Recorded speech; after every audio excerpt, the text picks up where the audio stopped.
nos encontramos con el maestro Leodan Portes Vargas. Él es ingeniero agrónomo forestal por la Universidad Autónoma Agraria Antonio Narro, maestro en ciencias forestales de área mayor en planeación ambiental por la misma universidad. Tiene estudios especializados en política ambiental y sistemas de información geográficos en York University de Canadá. Cuenta con diferentes diplomados en áreas de innovación y desarrollo tecnológico, neuroeducación, evaluación en educación basada en competencias y evaluación de programas de educación a distancia. Cuenta con más de 14 años de experiencia en alta dirección de educación superior. Fue rector de la Universidad Tecnológica BIS de la zona metropolitana del Valle de México, de la Universidad Tecnológica Tula-Tepeji, así como la Universidad Tecnológica del Valle de Mezquital. Fue responsable de proyectos de educación ambiental, de neuroeducación en diversas universidades.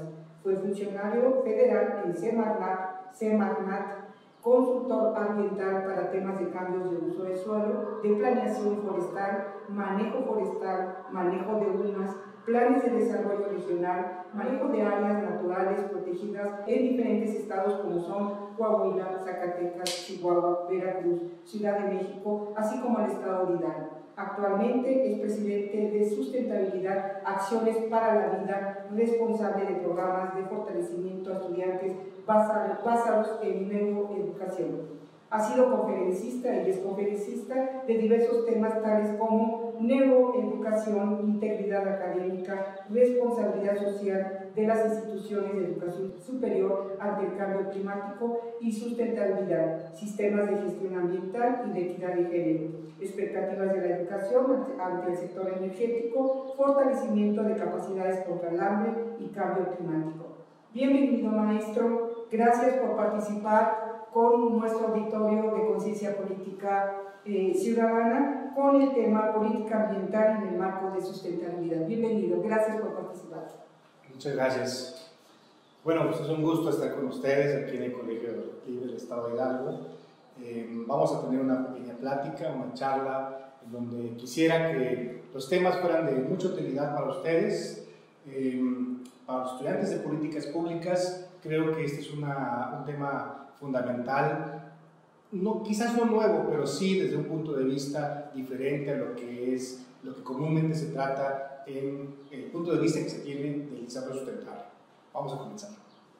Como todos sabemos, es un momento crítico en el mundo por el simple hecho de que tenemos muchas problemáticas. Estamos llegando a puntos quizás de no retorno en muchos sentidos. Hasta hace muy poco se empiezan a hacer publicaciones sobre cuánto es lo que la humanidad está consumiendo de los recursos que el planeta produce en un año. Y si bien recordamos en el año pasado, por ahí del mes de agosto, ya nos decían que nos habíamos acumulado o consumido todos esos productos de producción ecológica del planeta a esas fechas. Es decir, aún no terminábamos el año y ya no teníamos o ya nos hemos consumido lo del año. Eso nos habla de que pues al ritmo que llevamos de consumismo, es posible que lleguemos a puntos en donde no sea posible mayor producción en el planeta, porque somos muchos o bien desperdiciamos bastante. Estos momentos críticos entonces nos deben de hacer una reflexión. ¿Cuál va a ser nuestro futuro? El planeta es frágil, pero somos interdependientes. Y eso es lo que de repente no entendemos, que no somos exclusivos, sino que el planeta, a final de cuentas, tiene un sistema. Es un sistema que está entrelazado unas cosas con otras y que por eso existen ciclos bioquímicos que van generando los elementos para que alguien más los pueda aprovechar, en este caso las plantas o otros organismos, y que permita entonces la producción de la vida, a final de cuentas. Pero el otro punto, contraste, es toda la acumulación de la contaminación que tenemos en el mundo, los puntos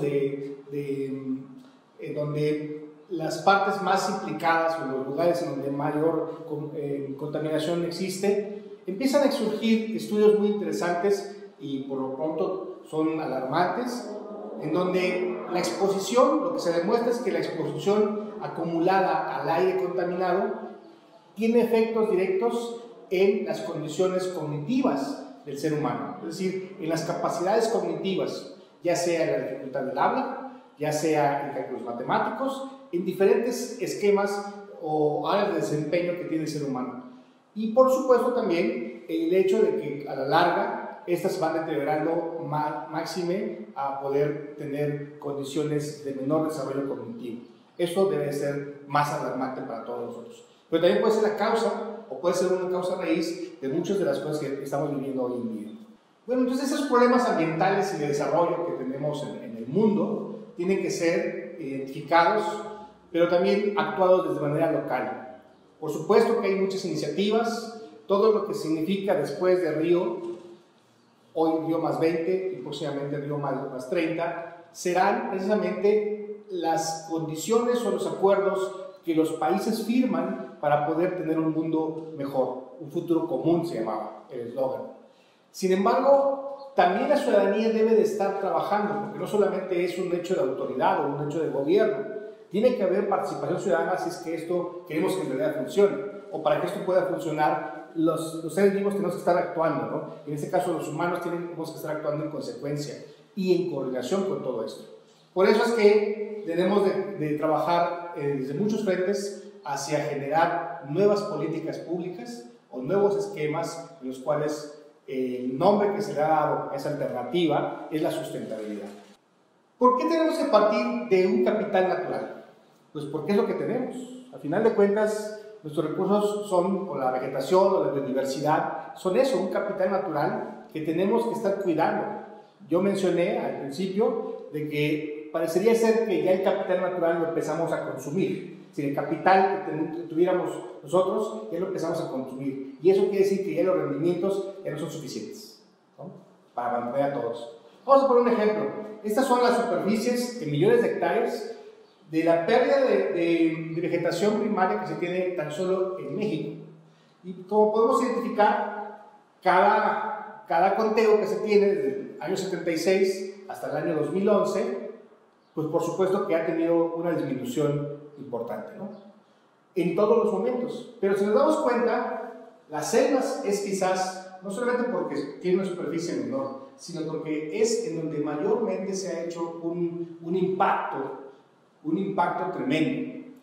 Y bueno, por lo que se avisora con los nuevos programas o proyectos federales, tendremos mayor impacto en estas zonas. Los bosques que han sido manejados, manipulados, aprovechados y sobreexplotados también, bueno, han tenido ese proceso, y quizás el agotamiento o el dejar de tenerlo es la calidad de la madera. Sin embargo, hoy en día ya no le importa tanto esa calidad de la madera para muchas actividades que tienen de extracción o como es la tala ilegal que se tiene. El manejo autorizado, el manejo legal comienza a sufrir estragos porque no hay autoridad que detenga esta práctica. Entonces, estos dos, los bosques y las selvas, a final de cuentas fueron para extraer su madera, sus recursos bióticos. Pero ¿qué sucede en el caso de los matorrales? Que si vemos, es menor la superficie que se ha ido aprovechando a lo largo del tiempo, pero se incrementa constantemente, dado que son los lugares en donde ahora son los asentamientos de los grandes corporativos o de los parques industriales enormes. Y eso es lo que está sucediendo. Se va transformando estos lugares hacia otros usos. Y por supuesto, los pastizales que en superficie son mucho menor que cualquier otro sistema que tenemos. Y aquí los cambios de uso del suelo también son la otra actividad que se desarrolla en estas zonas. Entonces, por un lado es la extracción de individuos o de especies, pero por otro lado es la destrucción del hábitat o del ecosistema en conjunto. Y por lo tanto tenemos dos tipos de actividades que se van haciendo con mayor intensidad y de mayor afectación a todos.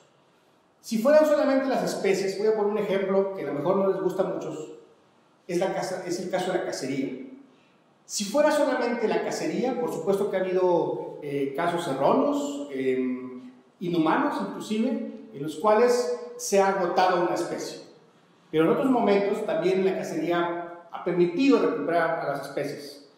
¿Por qué? Porque se le ve un uso más, incluso económico.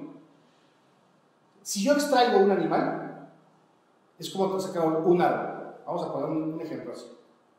Pero si yo destruyo el bosque o el hábitat de ese animal, no voy a tener ni los animales, ni uno, ni ninguno. En cambio, si yo solamente hubiera extraído el árbol, entonces podría volver a plantar algunos. Y podemos tener un manejo del lugar. Lo mismo sucede con la cacería. Entonces, no es lo mismo extraer que destruir el ecosistema. Son dos partes diferentes, dos intensidades, y hay valores en cada uno de ellos.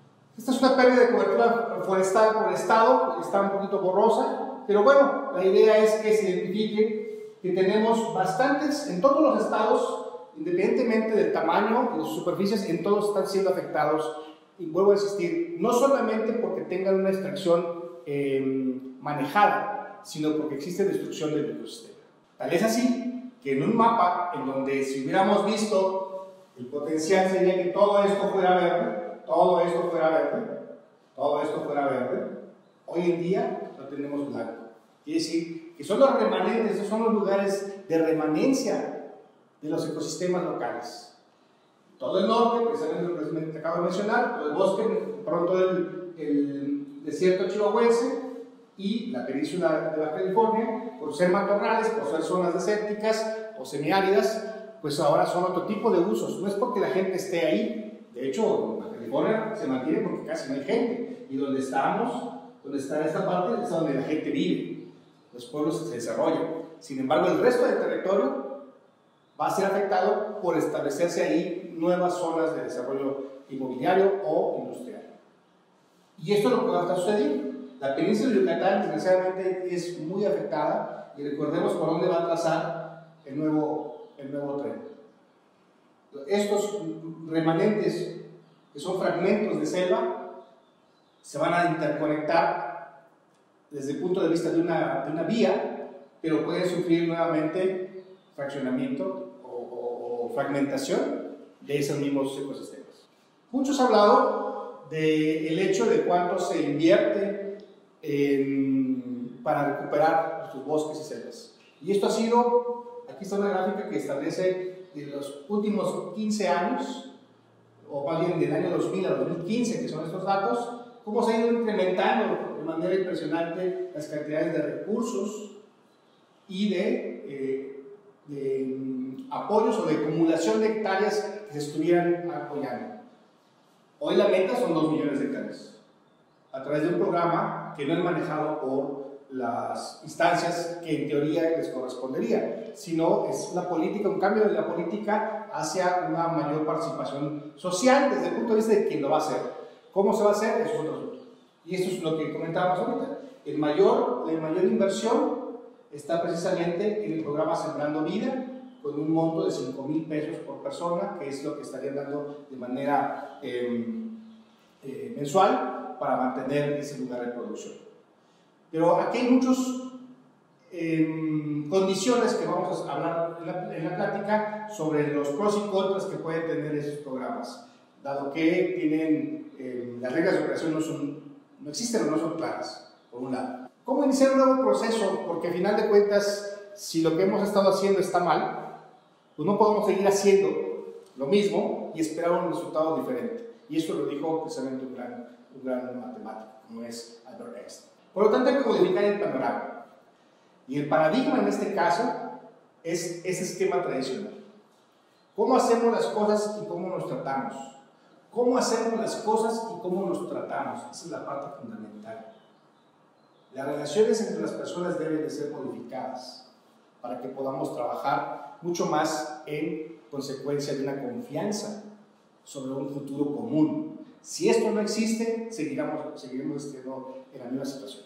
Y para ello, bueno, lo que nosotros proponemos precisamente es declaremos nuestra responsabilidad. Aquí tenemos que asumir la responsabilidad todos y cada uno de los seres humanos.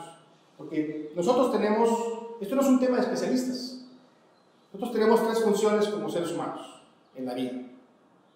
Por lo que me dedico yo, a lo que me dedico, lo que trabajo, lo que me formé o lo que tengo experiencia, cual esta sea, desde un pintor, un antropólogo, un ecólogo, un docente, cualquiera de las actividades, todos tenemos una responsabilidad ahí.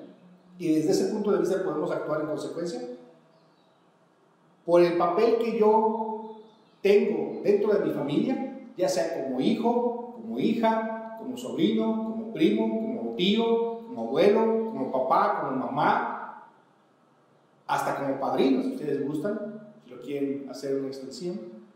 Pero entonces es una responsabilidad.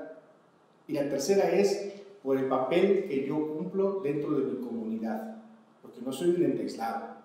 Y así cuando yo participe dentro de una comunidad, una colonia, o un fraccionamiento, o una comunidad rural, debo jugar un papel preponderante en ello.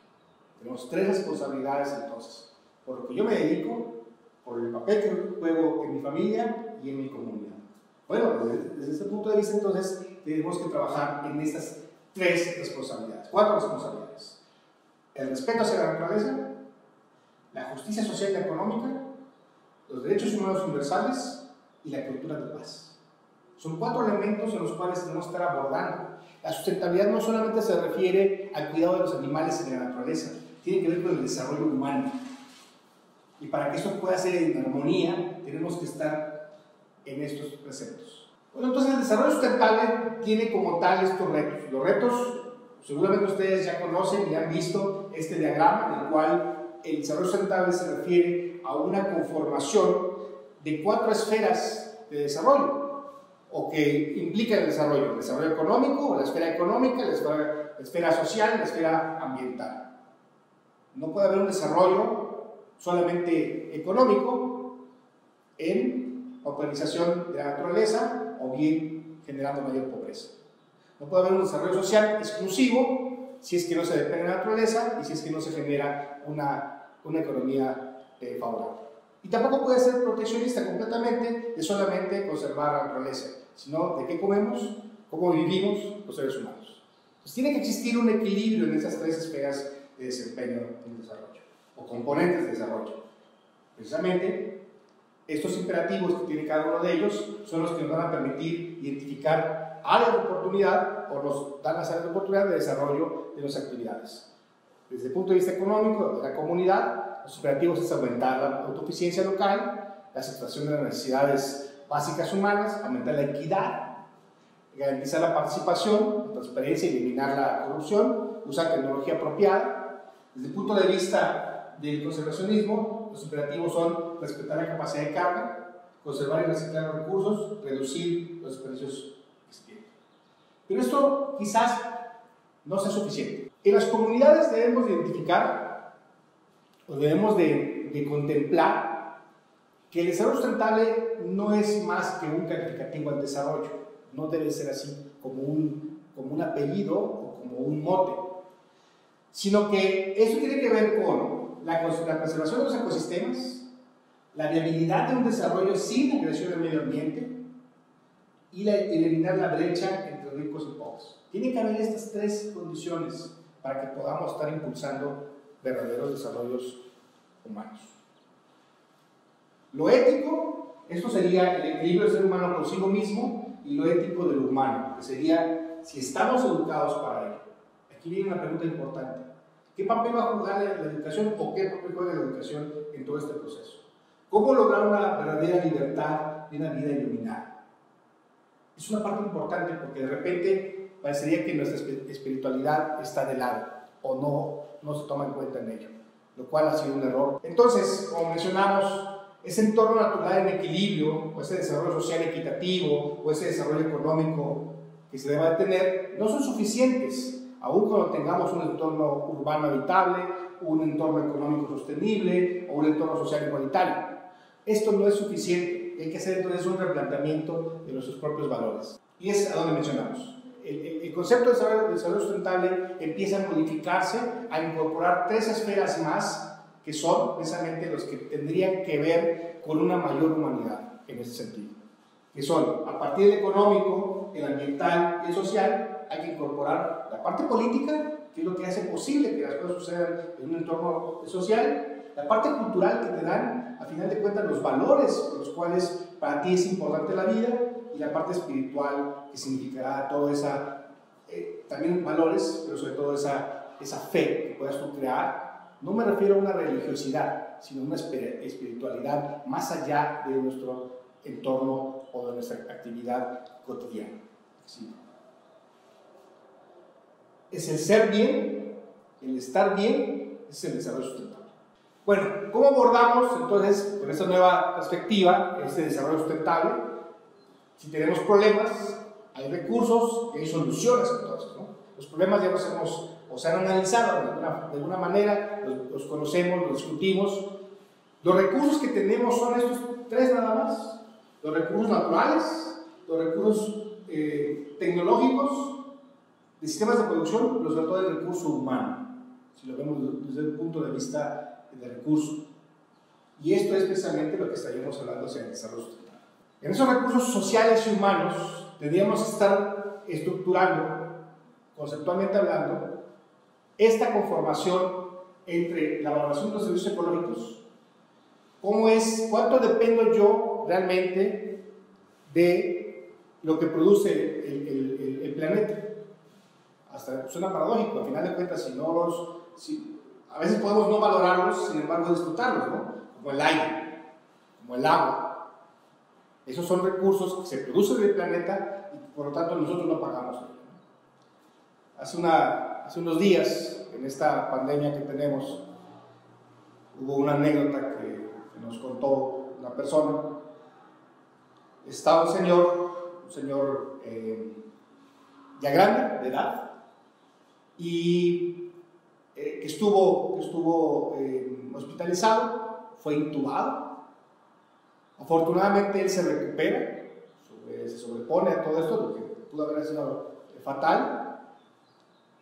El doctor, pues de alguna manera le dice que pues lo felicita y todo el esfuerzo que se realizó, y le dice que hay que pagar por el uso de la tecnología que se utilizó ahí. Y el señor comienza a llorar y le dice el doctor, pero no se preocupe, no lo va a pagar usted, eso es algo que cuesta, nosotros lo vamos a absorber. Y dice el señor, no lloro porque tenga que pagar eso,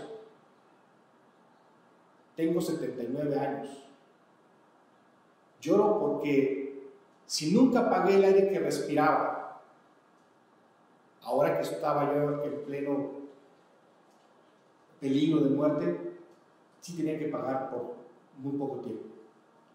Entonces, ¿cuánto debo yo a la vida, de la naturaleza, por todos aquellos años que respiré sin pagar nada? Bueno, es una valoración, ¿no? De eso precisamente.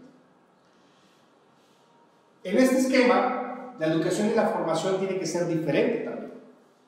Ya mucho se ha discutido en otros foros y en los foros especializados sobre la necesidad que tenemos de una educación diferente. No la voy a escribir ahorita mucho, pero esta educación tiene que ver más bien con las capacidades de las personas, las capacidades cognitivas de las personas.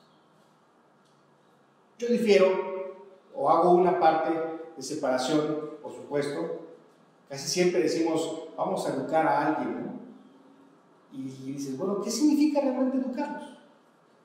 Y lo que obtenemos es una capacitación, te enseñan a hacer bien las cosas, ¿no? Bueno, hay cosas diferentes. La educación es antes de eso. La educación quizás podamos resumirla a poder tomar decisiones, saber qué es lo que me conviene, qué es lo que no me conviene, en función de todo el bagaje cultural que yo pueda tener.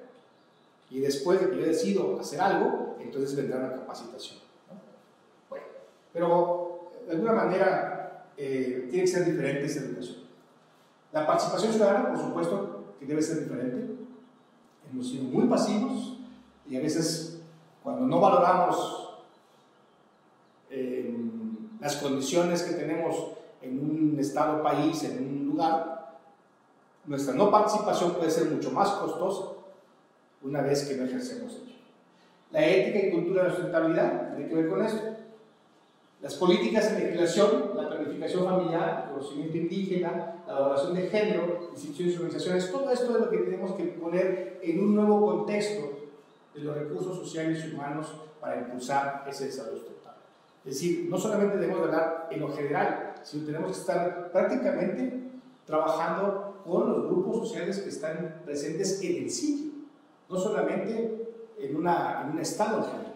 Esta visión compartida, entonces, Para ello tenemos un marco ético, o debemos de construir un marco ético que nos permita decir ese marco, esos límites del nuevo paradigma, ¿no? Al final de cuentas eso, el paradigma es todo el conjunto de conocimientos, de reglas y demás que existen para que algo funcione. Si esa visión cambia, hay que construir un nuevo paradigma, ¿no? Y por lo tanto hay que construir nuevos valores y demás. Para ello necesitamos entonces una visión compartida de los principios y valores que deben guiar nuestra conducta de las organizaciones, de empresas y de gobiernos. Esto es lo que debemos de construir. Afortunadamente, la tarea empieza a estar hecha por alguien más, o bien nos vamos involucrando. La legislación adecuada. ¿Cuál podría ser una legislación adecuada en unos tiempos como estos? Todos seguramente, de alguna manera, hemos visto, hemos sido partícipes, nos han platicado. Hay un dicho muy común, el primo de un amigo, ¿no? En el cual identificamos que la norma no se puede imponer como tal, aun cuando esté hecho para ello, ¿no? Si bien, desde el punto de vista jurídico, para eso están hechas las normas, ¿no? Para hacerse cumplir, y hay una autoridad que establece o que la hace cumplir, al final de cuentas. Pero cuando la norma no es parte de tus valores, entonces te incomodas y puede hacer que entonces vaya en contra de tu modo de actuar. Y ese es el problema entonces que tenemos, ¿no? Si no fui educado, voy a poner un ejemplo también. Si yo tuviera un predio, o si yo tengo un predio en donde desde niño lo disfrutaba, iba a ese lugar, era un bosque, y por alguna razón no me educaron para aprovechar el bosque, yo solamente iba a ir a verlo, y tengo la necesidad ahora de decidir qué voy a hacer con él, entonces puedo ir, quizás preguntar a la oficina forestal, a la oficina de desarrollo rural, qué hay para poder aprovechar mi terreno. Hoy hay, si yo me meto en un programa Sembrando Vida, necesito 2 hectáreas mínimo para poder incorporarme al proyecto. Pero eso sucedió en muchos tiempos atrás también. Recuerden que hubo una política que se llamó que solo los caminos queden sin sembrar, ¿no? Y luego vino otro de un procampo. Y esos dos momentos fueron importantes para el país porque fue donde mayor deforestación existió en el país. Hoy no sabemos cómo va eso a resultar esta nueva propuesta. Pero al final de cuentas, hay que limpiar ese terreno para que yo lo pueda poner en producción, ¿no? Hay un dicho muy común, una creencia muy común en las sierras. Ese terreno está improductivo, está sin hacerse nada ahí, se necesita trabajar. ¿Y qué significa eso? Tumbar el monte, chapolearlo. Por supuesto, deforestarlo y chapolearlo, para ponerlo a trabajar, a ser productivo, ¿no? Ojo, entonces, si por un lado yo no fui educado para aprovechar lo que tenía, vivir de ello, y por lo tanto fui a buscar una política pública que me ayudara a conservarlo, lo que me dijeron fue, túmbalo, y luego no hay una autoridad que diga, oye, usted está mal y además infringió la ley. Entonces tenemos 3 elementos que son las causas raíz de la deforestación en un lugar: la no educación, las políticas públicas y la falta de vigilancia. Son los 3. Bueno, entonces, ¿cuál sería una legislación adecuada para esto? ¿Dónde deberíamos de comenzar? ¿Por la ley o por la costumbre? ¿Por los valores? ¿Dónde deberíamos de comenzar? Creo que tendría que ser así. Entonces, una nueva cultura para la sustentabilidad ¿Requiere de acción social? Sí. ¿Y requiere de una normatividad? Sí, también. Pero antes de eso, necesitamos primero tener una visión, como hacia dónde queremos realmente llegar. Hay que saber cuál es nuestro papel que vamos a jugar y con qué filosofía. Y eso debe estar sustentado en valores y en principios, que al final de cuentas es un compromiso. Vamos a ver al revés. Si yo cimento mis actividades en un compromiso con pilares de valores y de principios, entonces podré estar trabajando el resto. Y eso es precisamente lo que trata de hacer la Carta de la Tierra. La Carta de la Tierra es un instrumento para abordar estos temas y poder actuar o estimular un cambio en ello.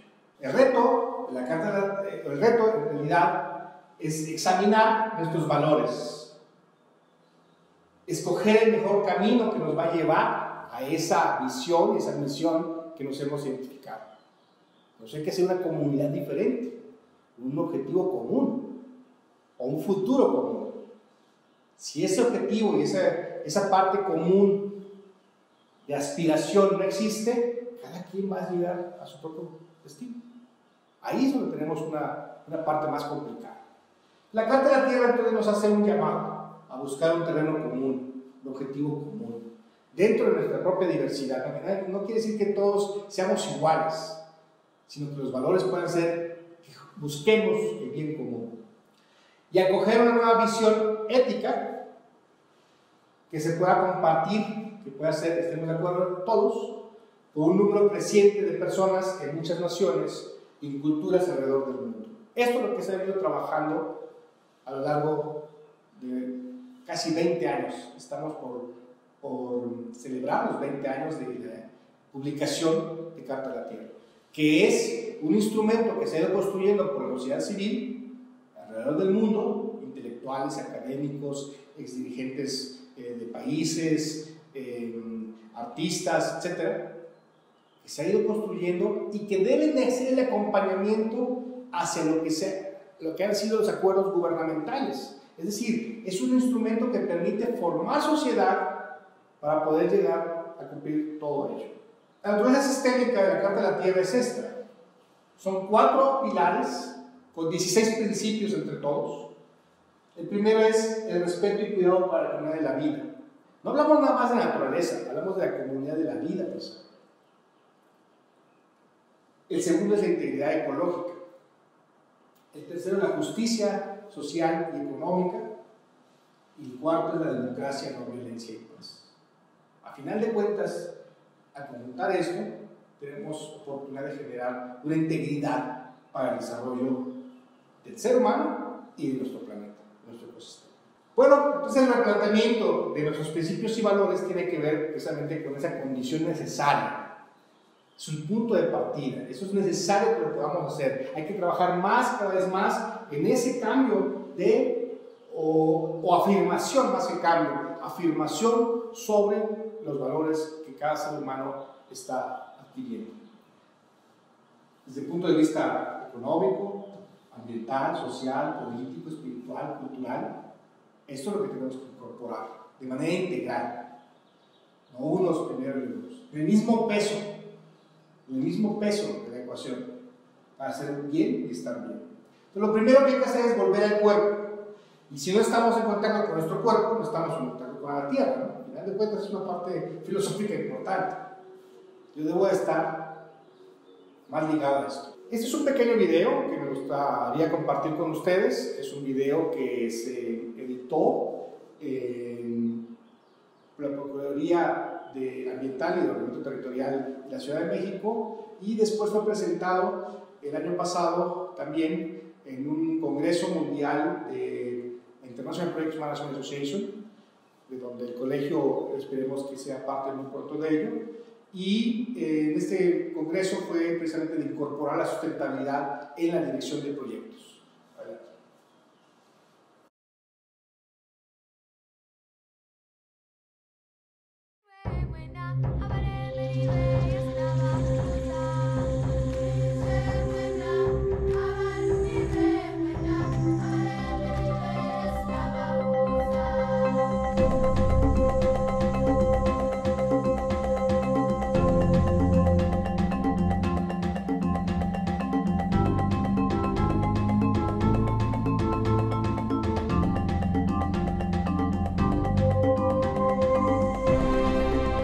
Carta de la Tierra es una declaración de principios éticos fundamentales para la construcción de una sociedad global justa, sostenible y pacífica en el siglo XXI.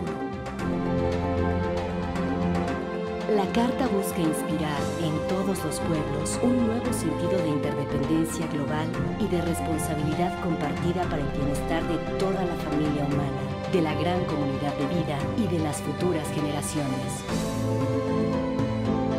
La Carta es una visión de esperanza y una llamada a la acción.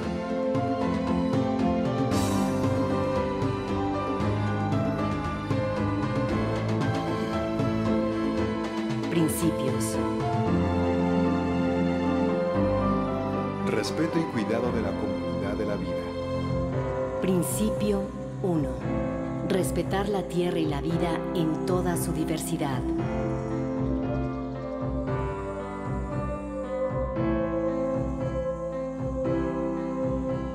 Principio 2. Cuidar la comunidad de la vida con entendimiento, compasión y amor.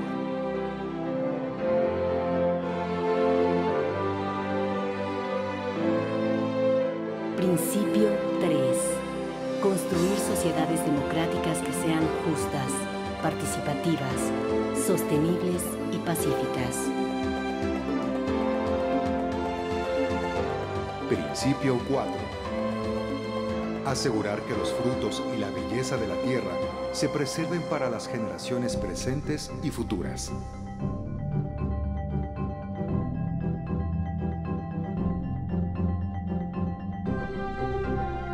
Integridad ecológica. Principio 5. Proteger y restaurar la integridad de los sistemas ecológicos de la tierra, con especial preocupación por la diversidad biológica y los procesos naturales que sustentan la vida.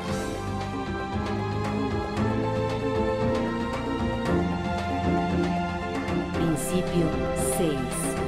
Evitar dañar como el mejor método de protección ambiental y cuando el conocimiento sea limitado, proceder con precaución.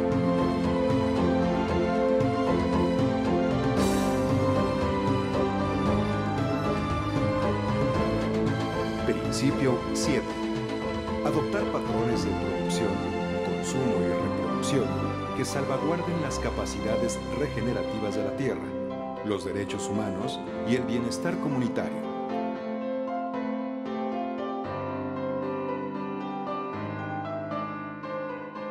Principio 8. Impulsar el estudio de la sostenibilidad ecológica y promover el intercambio abierto del conocimiento que se adquiera, así como su extensa aplicación.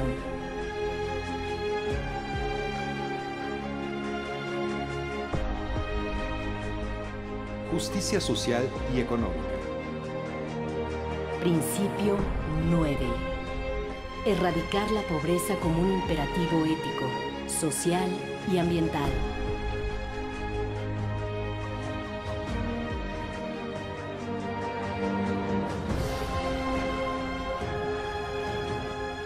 Principio 10. Asegurar que las actividades e instituciones económicas a todo nivel promuevan el desarrollo humano de forma equitativa y sostenible.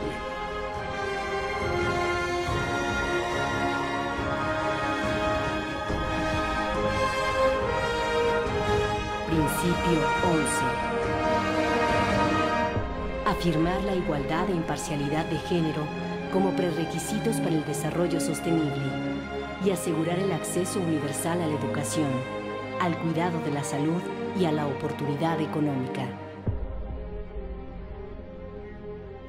Principio 12. Defender el derecho de todos sin discriminación a un entorno natural y social que apoye la dignidad humana, la salud física y el bienestar espiritual, con especial atención a los derechos de los pueblos indígenas y las minorías. Democracia, no violencia y paz. Principio 13. Fortalecer las instituciones democráticas en todos los niveles y brindar transparencia y rendimiento de cuentas en la gobernabilidad, participación inclusiva en la toma de decisiones y acceso a la justicia.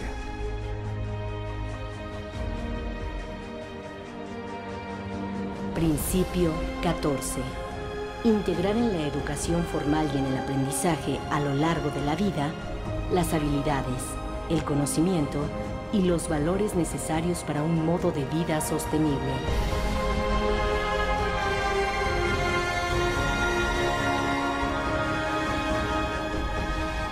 Principio 15. Tratar a todos los seres vivos con respeto y consideración.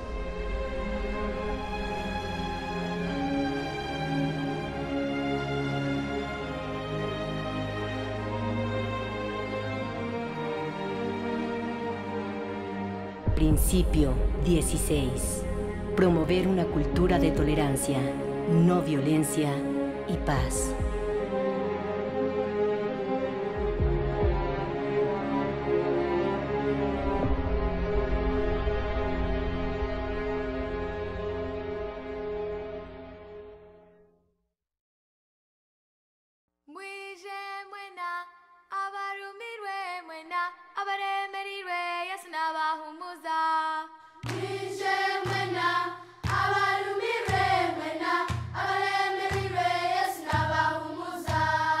Y entonces este destino común nos debe de hacer un llamado a buscar un nuevo comienzo, una evolución de la conciencia, básicamente. Y este proceso requerirá de un cambio de mentalidad. Es un cambio de corazón, de transformación psicoespiritual y de aprender a sentir esta nueva esperanza que se debe tener a través del cuerpo, la tierra a través del cuerpo, pero sobre todo la energía que se manifiesta a través de nuestro espíritu.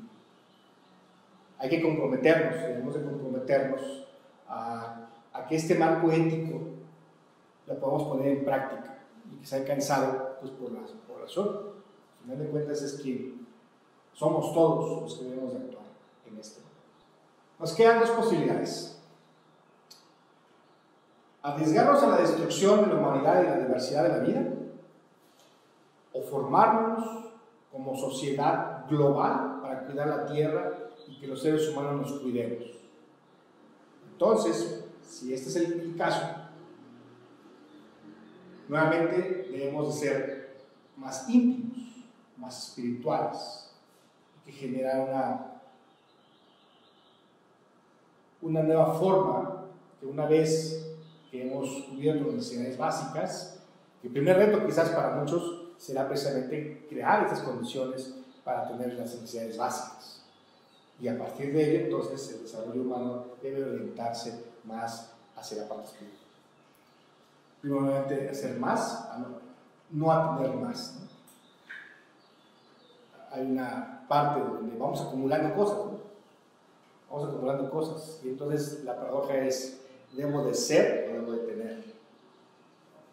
Hay oportunidad más, una antes, por favor. Esa oportunidad más extraordinaria de grandeza que tenemos, que es precisamente este destino común, y que sus cuatro pilares, como ya los comentamos, es el respeto hacia la naturaleza, la justicia social y económica, los derechos humanos universales y la cultura de la paz.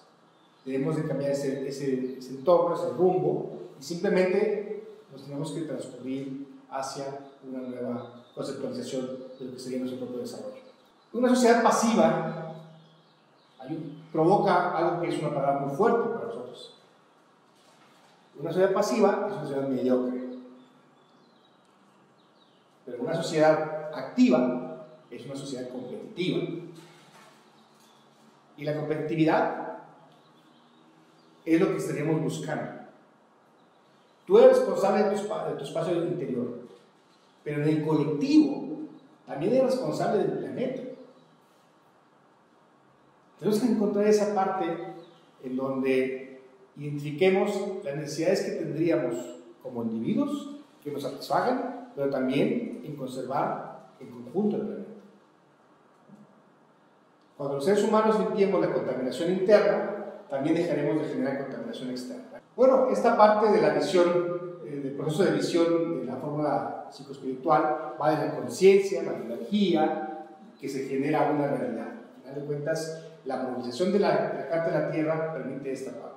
Un sistema de creencia universal, ejercer la voluntad de los valores de manera comunitaria, y lo que nos va a dar es una realidad y una sociedad global, justa, sostenible y pacífica. Eso es lo que tratamos de hacer a partir de los preceptos de Carta de la Tierra. No hay paz